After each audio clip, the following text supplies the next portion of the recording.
Okay, so get this. Today, we're diving into some seriously thought-provoking stuff, like how we experience the world, how we make decisions, what we chase after, all that good stuff. And it gets even better. We're going to connect these ideas to things like superhero shows, those love stories that just completely wreck you. And get this, even Harry Potter. Wait, hold up. Harry Potter, now you have to tell me more. Oh, trust me, the connections are wild. Basically, we're looking at this collection of essays, and they go super deep, analyzing pop culture through this philosophical lens. All right, you've got my attention. Yeah. Where do we even begin with something like that? So there's this one piece that breaks down this show, The Gifted. Maybe you've seen it. Rings a bell. Okay, well, it's about people with, gifts, superpowers, that kind of thing. But the author, they're not really hung up on the whole action part of it all.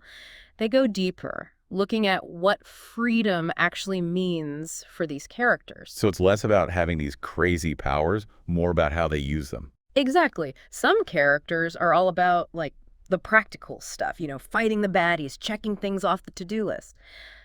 But then there's this one character who uses her powers to create an aurora borealis. Serious? Just for the beauty of it, pure enjoyment. That's incredible. She's not trying to prove anything to anyone, just completely lost in the experience. I love that. And that's the author's whole point. Yeah. How often do we actually prioritize that kind of pure enjoyment? Are we constantly stuck on the useful, or do we make space for those things that just make us feel alive? Whoa, okay. You're making me seriously rethink how I spend my time. And that very question, it pops up again in another piece.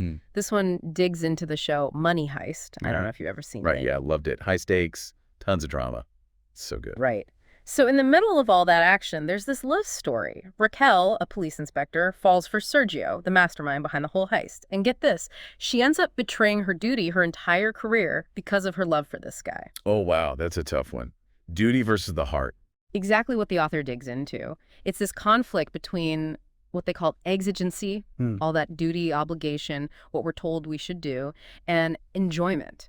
Those things we truly crave, those things that light us up, even if it means going against the grain. So she chose enjoyment over exigency, even if it was a huge risk. Yeah. Makes you wonder how often we face those same choices, right? Totally. Maybe it explains why we do things that seem totally irrational on the surface but make sense on a deeper level. Like there's this whole other logic driven by emotion. Sometimes you got to follow your heart. Logic be damned right. Yeah. And speaking of logic, there's this other piece about, logic. And it gets into some pretty fascinating ideas about gender. This is where things get really interesting. The author argues there's this difference between what they call masculine and feminine logic, but not in the way you might think. It's about how we approach truth. Okay, I'm already a little lost. Give me an example. All right, so imagine you're trying to get through a maze, right? You could look for that one right pass, the straight shot to the finish line. That's kind of like what the author calls masculine logic, finding that singular, perfect answer. Gotcha. Makes sense. So what about the feminine side? It's more about exploring every path, every nook and cranny, even the dead ends. It's less about the answer and more about understanding the bigger picture, how complex it all is. They even use these logical formulas to represent each side, though they both basically mean the same thing in the end. So it's not about one being better than the other, but recognizing that we all see the world in different ways. Exactly. And those different perspectives, they can lead to some serious misunderstandings, especially when it comes to the big stuff. It's like those optical illusions. Two people, same image, completely different interpretations. You got it. And this idea of multiple perspectives, it even applies to the biggest concepts out there, like God and nature, which just happen to be the focus of this other super fascinating piece. Okay, now those are some big topics. God and nature. Where do we even start? Oh, get ready for this one. This piece brings in the ideas of Slavoj Žižek, the philosopher. Okay, yeah. And he's known for, shaking things up a bit. I'm ready. Lay it on me. So Žižek, he's all about how neither God nor nature actually exists the way we usually think about them, like these whole independent things. Okay. But, and here's the kicker, even if they aren't real in that sense, we still feel their impact as if they were. Hold on. How does that even work? It's like saying unicorns aren't real, but they're like sparkle magic still affects us somehow. You know what? That's a pretty good way to put it. Think about those times when people try to find meaning in totally random events. Like, say, a natural disaster. They want a reason, a purpose, maybe even a sign from above. Why did this happen? What am I supposed to learn from this? Exactly. Or how about this? How easily we label something as good just because it feels natural, even if it's really just our own cultural biases, not something inherently true. Whoa, okay. So even if there's no, like, God or nature that we can actually touch or see, those ideas are still powerful. We've built our whole belief systems around them. Exactly. And those systems, they influence everything, how we act, what we value, even how we see ourselves in the world, which actually connects to this whole other concept about how those beliefs actually play out in our physical selves, or bodies. Okay, now we're going deep. How do beliefs affect our bodies? It's about these two ideas, authorization and embodiment. Let me ask you this. Have you ever worn a uniform for work? Oh, yeah. I used to be a barista. One of those green aprons. Perfect example. So the uniform, that's the authority of the company, your role, but then how you wear it, your own style, that's your embodiment. Right, okay. So it's not just about blindly following the rules, it's how we take them in and make them our own. Exactly. And this goes way beyond just clothes. Think about those superheroes we talked about. Their powers, that's their authorization to do the impossible. But they each express those powers in their own way, driven by their own desires. Same with Raquel in Many Heist. Her job, the law, that's her authorization to arrest Sergio. But love, her love, it leads her to express that authority differently. So it's like this constant push and pull, these external forces, societal expectations, the roles we play, battling it out with our own internal wants and beliefs. Exactly. And that tension, it leads to this super fascinating idea that those things we want most, our deepest desires, they're often things that are kind of useless from a practical standpoint. Wait, useless? How can our desires be useless? Don't we usually want things that are, useful? It all comes down to this difference between, and get this, symbolic engagement and real engagement. Symbolic engagement, that's all about those practical goals, those things we think we should want, the good job, the fancy title, all that. The things that look good on paper, Yeah. right? So what's real engagement then? It's all about the desires that don't necessarily get you those gold stars or pats on the back. They're driven by something way deeper.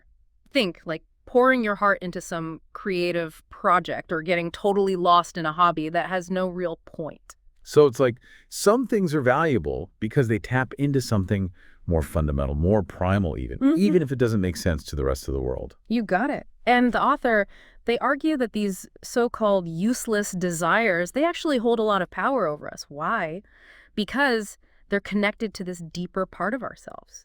Our need for pleasure, meaning maybe even a little self-destruction. Okay, I need an example. This is getting pretty abstract. All right, think about those classic stories, people throwing away everything for love, artists who dedicate their lives to their craft, even if it means being broke. Those aren't always the most logical choices, but they're driven by something powerful. Right, those choices, they're not about traditional success. It's a different kind of fulfillment they're after. It's making me rethink those late nights I spend writing poetry.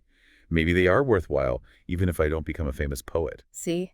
And speaking of unexpected sources of wisdom, the author actually takes this whole framework and, get this, applies it to Harry Potter. Wait, seriously? I thought we were getting all philosophical here, not like dissecting children's books. That's the beauty of it all. Even something as fun and, lighthearted as Harry Potter can offer insights into these big philosophical questions. They specifically focus on the romantic relationships in the books. Okay, you've got my attention. This should be good. Remember how Hermione ends up with Ron instead of Harry? Yeah. A lot of fans were not happy about that. I'll say. But the author, they suggest that it actually makes a lot of sense if you look at it through this lens of desire and uselessness. Okay, now I'm really curious. Explain it to me like I'm a Hufflepuff who barely passed potions. All right, so think about Ron. In a way, he represents this attainable, safe kind of love. He's got flaws, he's funny, he's relatable. Harry, on the other hand, with his destiny and his tragic past, he represents this idealized, almost untouchable kind of love. He's the chosen one, right? Comes with a lot of baggage. So Hermione choosing Ron, it's not just about who she liked best. It's about different ways of approaching love itself. Exactly. Rowan represents this grounded, realistic kind of love. He's that longing for something more, something maybe even a little sad, and it connects back to those masculine and feminine perspectives we talked about earlier. But this time, it's even bigger, like how we see the world around us. Okay, round two of masculine versus feminine, but this time it's about the whole universe. Hit me with it. All right, so picture this: a masculine perspective often kind of puts a wall between us and the world. It's about seeing everything as separate, trying to categorize everything, control it, understand it through this very specific lens. Okay, so like we're scientists in a lab, labeling specimens, pinning down the one definition for everything. Gotcha. What about that feminine perspective then? It's about embracing the fact that it's all connected, less about those rigid labels and more about seeing how things flow into each other, the gray areas, how it's all intertwined. Okay, wow, that's deep. So we're not just talking about logic anymore. It's our whole approach to the world, how we relate to everything around us. Exactly. And the author, they argue that understanding these two totally different perspectives, well, it can completely change how we see ourselves, our relationships, even our place in the universe. It's huge. Wow. So the way we think, it's not just some abstract thing. It affects everything. Exactly. And you know what can really mess with our perspective? Those big ideas we were talking about before, God and nature. Right, because we were saying those ideas can be so powerful, even if we don't really experience them as, like, tangible things. Yeah, exactly. And in this one piece, the author suggests that God and nature, they work like these powerful symbols. Like, think about a word. A word can have meaning, even if there's no physical object attached to it, right? Yeah, like love or justice. We know what they mean, but they're not things you can hold in your hand. Exactly. So even if God and nature don't actually exist in a literal sense, they still carry a ton of weight. We project so much onto them, all our hopes and fears and desires, and those projections, they end up shaping our reality. Okay, that is seriously mind-blowing. It's like we've created these illusions that control how we see things, even if deep down we know they might not be real. Exactly. It makes you wonder how much of what we consider reality is really just us projecting our own stuff. Whoa, that's something I'm going to be thinking about for a while. It all circles back to that idea of authorization and embodiment we were talking about before. Not just those big concepts like God and nature, but even in our everyday lives. Okay, so how does this all connect back to authorization and embodiment? Give me an example. All right, think about like working class pride. Okay. It's about having dignity, feeling good about yourself because you work hard, right? That's the embodiment part, how people live out those values. But there's also an authorization aspect, like how society decides which jobs are valuable and which ones aren't. So true. Certain jobs get more respect, even if they're not actually more useful to the world. Exactly. And those societal values, those authorizations, they sneak into our heads. They affect how we see ourselves, how we see others. We internalize those beliefs and they come out in our choices, our work, even our sense of identity. It's pretty wild when you think about it. You've definitely got me thinking about work in a whole new way. Yeah. It's not just what you do, but how it's perceived, how society values it. Exactly. And that's why this whole authorization and embodiment framework, it's so important to understand. It helps us see these invisible forces that shape our lives and maybe even start questioning them. This whole deep dive has been incredible. Seriously, we've covered so much ground. Freedom, desire, logic, God, nature, Harry Potter, even work uniforms. My brain is officially fried. To think, we've only scratched the surface. But if there's one thing you take away from all this, I hope it's this.